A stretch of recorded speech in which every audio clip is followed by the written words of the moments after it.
Hi, it's Dre from South Carolina, and you're watching Rick Conti's Corvette vlog.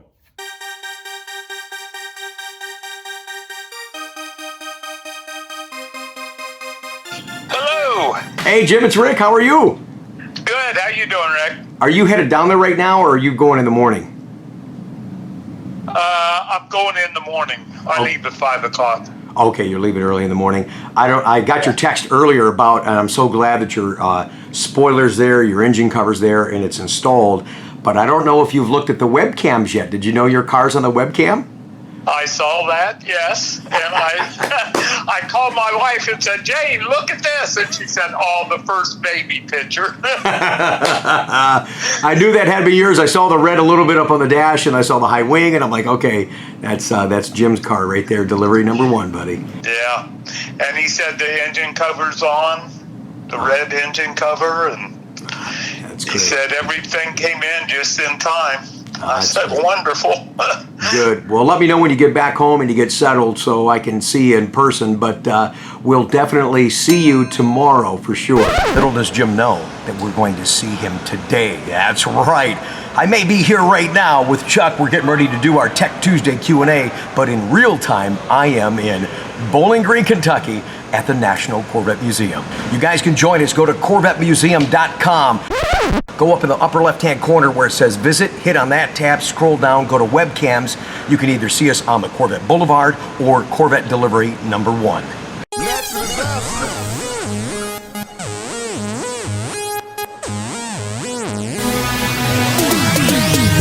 That's too bad you can't be down there with me at the Corvette Museum. That's another place that you haven't been yet, is it? That's exactly correct. Oh man, you guys, we're going to share as much as we can this coming Sunday on our Coffee with Conti. Before we get going, Chuck's got a bunch of questions in his hand right there. I want to reiterate what we talked about last Tuesday in regards to the C8 Corvettes and the Z51 rear brake ducts as far as what has to be installed and what does not get installed. Watch this. Hey, last Tuesday we were talking about the brake ducts and that call to action to you C8 Z51 guys. Now we happen to have a Z51 that Chuck just prepped. So again, just not to beat a horse here, but just show the guys what actually is left on the car. And then I think the two pieces you said have to come off, those scoops that hang down low. What is it? It's held by six screws or 7 millimeter or something like that. Is that correct? No, they're held by Torx bits. Torx bits, okay. Yeah. As you've seen in the pictures we showed you, the front brake ducts go on in the PDI. Okay. And the rear, they want these put on. Okay. So that's it. What they don't want put on are these. This is what they don't want put on. These have to be taken back off. Yeah, that's what you said. They sit on top of each other to form that, You got that scoopy groove. a screw here, and a screw in here. And they're these small Torx bit screws is all they are. Okay. But when these go on, this would be the left side. Now they hang down, stuff scoops in them, gets up against the rotor. Yeah, here's catch fire. here's the bottom of the car. Yes. And then this is way down here. Yes. Right. Oh boy. So this is what has to come back off and never should have been put on. Just wasn't even going to talk about this. Just like we talked about last Tuesday too, because we're moving 100 miles an hour. Yeah. Demand the weight. Can I tell them what happened last Tuesday? Sure. With Mike from Utah? Sure. And it wasn't his fault. The Rapid Blue car come in. Everybody wants to see the Rapid Blue. Dude, I'm telling you, I could have made more money selling tickets to see this car last week. I'm not kidding you. Absolutely. This is longer than I wanted to go, but I got to share this with you guys. So Chuck's trying to prep the car. The customer Mike was awesome. You guys saw him on the Sunday Coffee with Conti. Really a good guy. Enjoyable day, but there's a lot going on, other stuff that I really needed to do. He keeps coming back to see Chuck. As you saw in that video, he was helping take the cover off and all the fun stuff. More people are coming back here. And really, truly, back here, this is a service area. You're not supposed to be back here. What if something's down here and you trip on it, conk your head? Yeah, so we get the excitement. Chuck's trying to be courteous. Oh my gosh, you had a ton of people back here looking at the Rapid Blue car. Oh yeah. So he's trying to get the prep, he's getting interrupted, you know, I'm on him because I need this other car done, and back and forth, you know, so it just, here we are, right now. Thank goodness Mike was here for a little bit. Chuck comes up, well, he's calling me and he can't get me on the phone because I'm busy with Mike. And then he comes up and he says, give me the keys to the Rapid Blue car. I said, why? He goes, because you did it to me again. I'm running around, and Mike had 2 tops on his car, so the second glass top's in there, and Chuck will never take that out. We keep the plastic covering on it and stuff. But underneath that top inside was the front splitter for the Z51. Exactly. He goes, I forgot to put it on from all the interruptions and all the rush, right now. So that's how stuff happens in our day, man. So we got the splitter put on. But geez, oh Pete, man, just you guys. Luckily, he was still here, and I was able to do it before he Right. left back to Utah. I haven't really had a chance to Scoot over here for a second. look at any of these. He's complaining. He goes, hey, man, I didn't get a chance to really look at any of these. The other reason I gave them to him because my voice is still shot. You got your reading glasses on. You're going to read the questions today. Oh, hold on. Okay. Upside down. Oh, they work better upside down. Idiot. We're going to gain some composure here, and we'll be right back.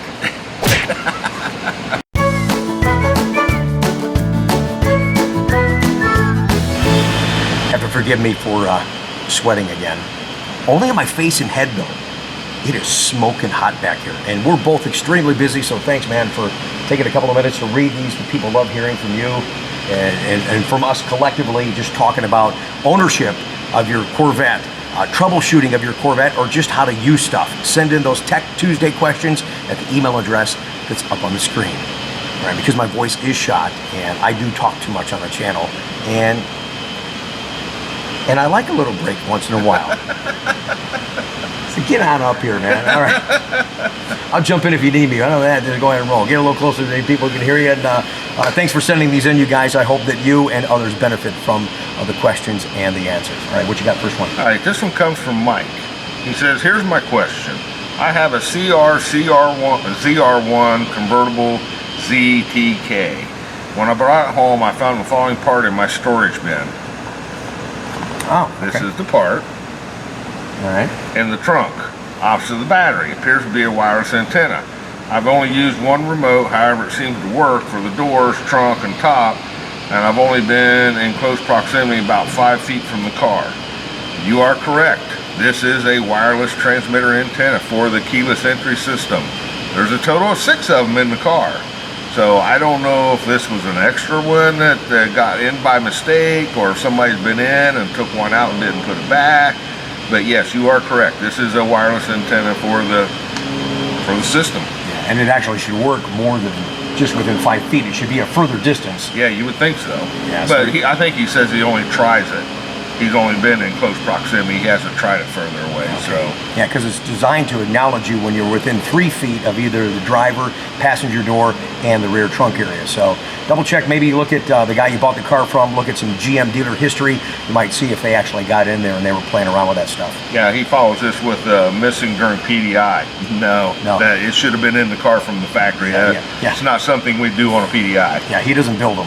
Yeah. Well, I don't know. With some accessories, I wonder. Yeah, you rebuild them. All right, what else you got here, man?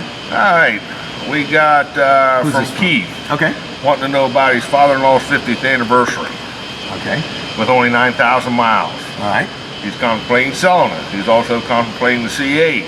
He's wanting to know if it's more valuable to keep the car. Would it be worth it to change the fluids? Yes, if you're going to keep it. Yeah. What if it has the original tires? Keep or change? Change. Problem with this right here, and I think a lot of people can relate to this, is sentimental value doesn't equal dollars. No, it does not. And that's essentially what you have here. That car, that was the most produced car for 2003. It was great to signify the 50th anniversary if you have the actual anniversary edition. A lot of people say, hey, I got a 50th anniversary car. And they'll pull in, they got a yellow car, and on all the emblems on the front nose and the trunk all said 50th anniversary for 2003, but the anniversary edition was the anniversary red with a shale interior and a coupe or convertible. It's not available in the Z06. So the anniversary edition would be worth a few more dollars than a regular 2003 Corvette of any make and model in that regard. But as far as it being worth anything going forward. Again, the market is turning so fast, you guys. Hanging on to something like that, for what? Either sell it, cash it out, or fix it, maintain it, drive it, and enjoy it. Yeah. If it has sentimental value, continue to love it. Absolutely. If it not, all right, Rick and Chuck, I have a 2008 Chevy Corvette convertible automatic. My question is, the shifter knob has wore through and needs replacing. I have the replacement knob, but can't get the old one off. How do you get the darn thing off? I have turned the top of the boot cover 1/4 turn, but the knob will not pull off. What's the solution? Without smacking me in the head. Thanks for your help. Well, and this is from Neil. Yeah, from Neil. Neil, thank you. Get prepared to get smacked in the head, Neil, because Okay. here, I got one. We have props. Yeah. Oh, it's over here.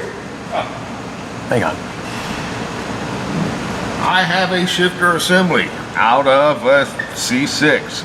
Fortunately, the knob's already gone because I had to replace this shifter. But let's say the knob was on there. Yes, you have to turn this boot and slide it down off the knob, but the knob will still not come off. You're supposed to be able to try to turn it, grip it, and turn it and pull it at the same time. But if that don't work, I take, hold that for a second. Okay. This is what I use to get them off. This is a 15/16 wrench that slides up underneath the shifter knob itself, and then you smack it with a hammer. What it is, So you smack it from the underside to kind of to pop it off. It's a plastic cylinder that goes down, but it has 2 jaw clips on it that clip down way down in here. You can't see, you can't get to. So you can try grabbing it with both hands and twisting it to get the clips to unspread. And if that don't work, like I said, I take a 15/16 wrench because it fits around this real well, and the head of it, it's nestled right underneath of the shifter knob itself. Smack it with a hammer. Up. I don't think that's in a manual, is it? Yeah, actually it is. Oh, is it? Yes, it is. It just sounds like something you concocted. Nope. All right, thanks, Neil, for watching, and thanks for the question. I don't know who this one comes from. Don. Vet Don. Let's see. Oh, wow. Oh, this here is we go. this is a mess here. Okay, pay attention to this one for C6 owners. Well, for any vehicle. Oh, not this, what he did would apply? Yeah, any car. Okay. Okay. He says, thanks for sharing some good information concerning the battery issue on the new generation vehicles. I have a C6, which gave me a little scare after installing a new steering wheel. I disconnected just the positive cable to deactivate the airbag. After the install, I reconnected the cable and got some power back to the vehicle. The door still would not open, the car would not start. The only items that were lit up red were the doors, the radio, and the hood light. The accessory switch and fob would not work as well. Then I disconnected both cables on the battery, reconnected, and everything worked. Did the disconnect of both cables reset the computer? I'm surprised you didn't blow a module, because what happens is, that's why I tell everybody, negative off first, positive off second.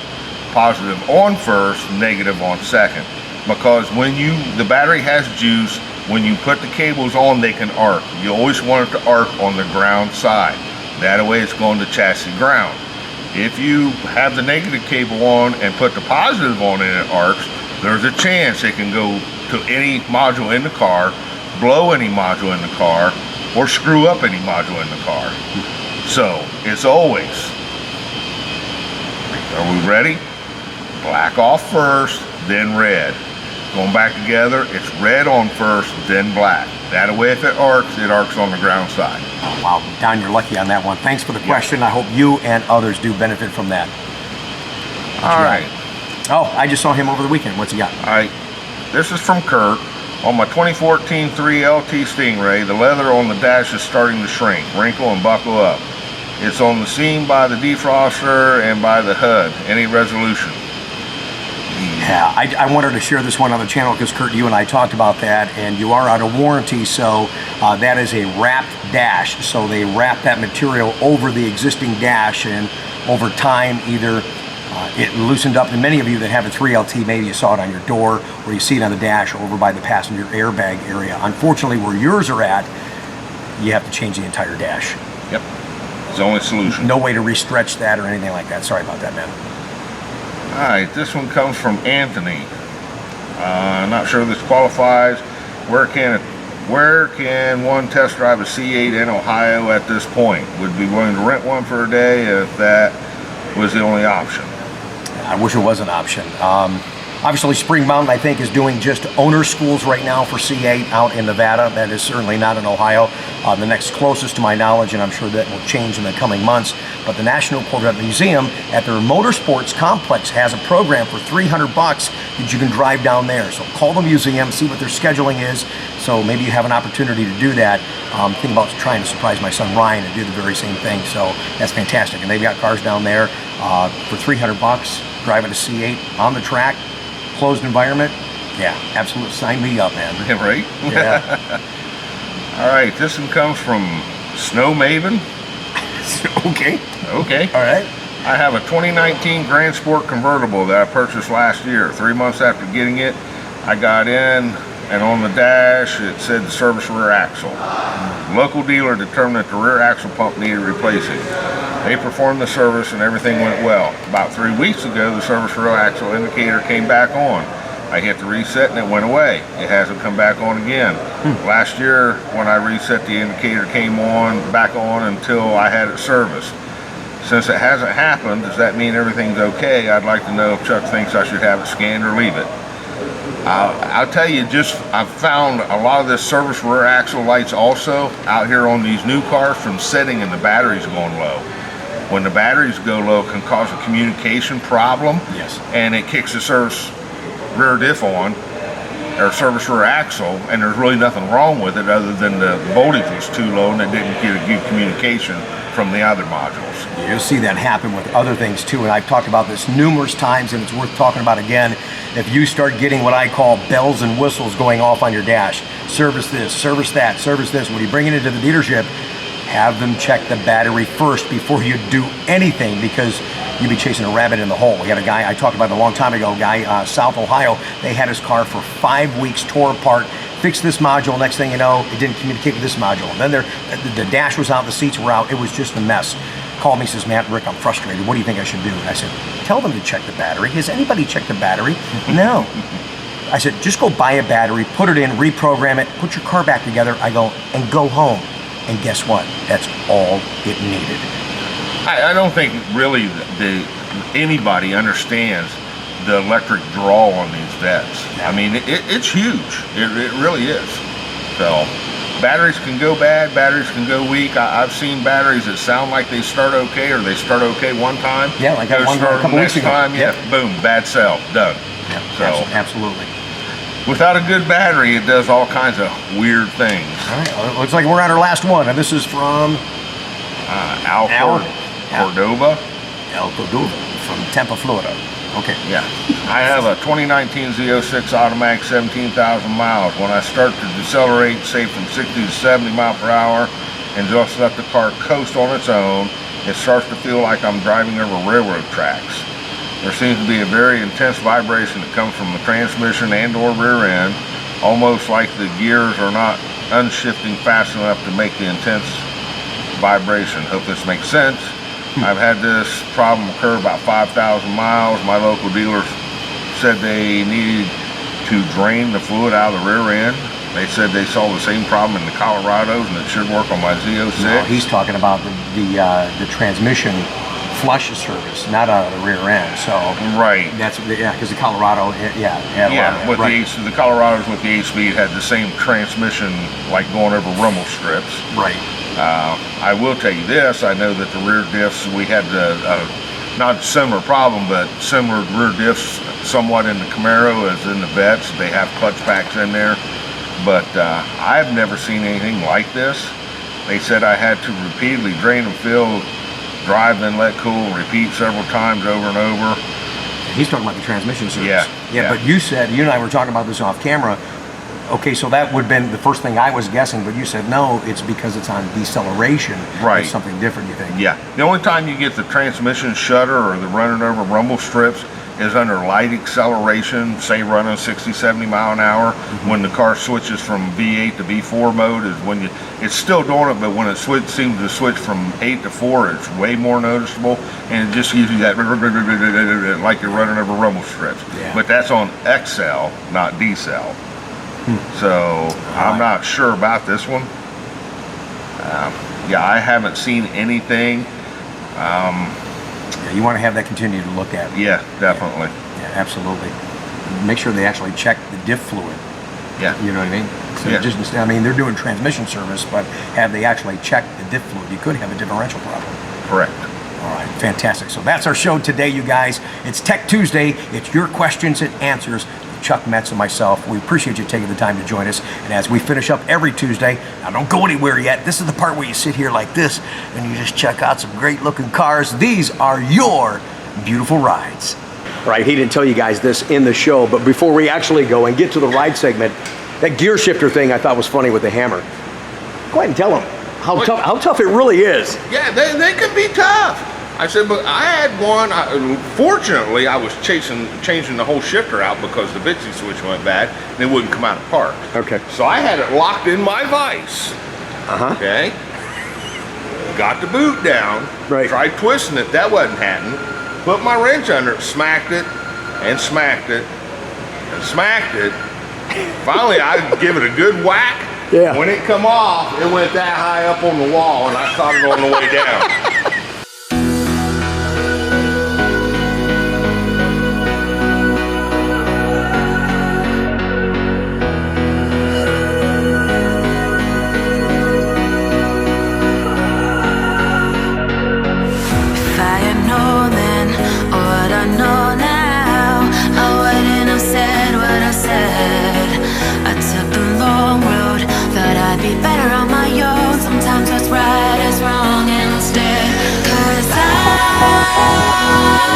was too young, and I didn't understand that you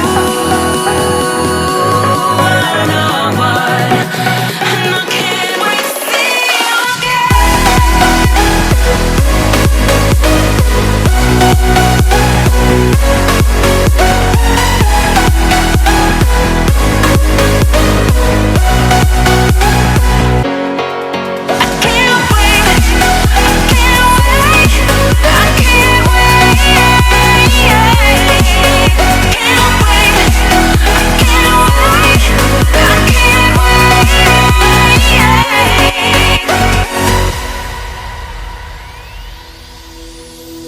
Hindsight is fleeting when your heart's bleeding and all you can see is red, till you discover it is within each other to forgive and make amends. If I had known then what I know now, I wouldn't have said what I said. I took the long road, thought I'd be better on my own. Sometimes what's right is wrong instead, 'cause I was too young, and I didn't understand that you were the one, and I can't wait to see you again. Oh, I can't wait, I can't wait, I can't wait, 'cause I was too young, and I didn't understand that you were the one.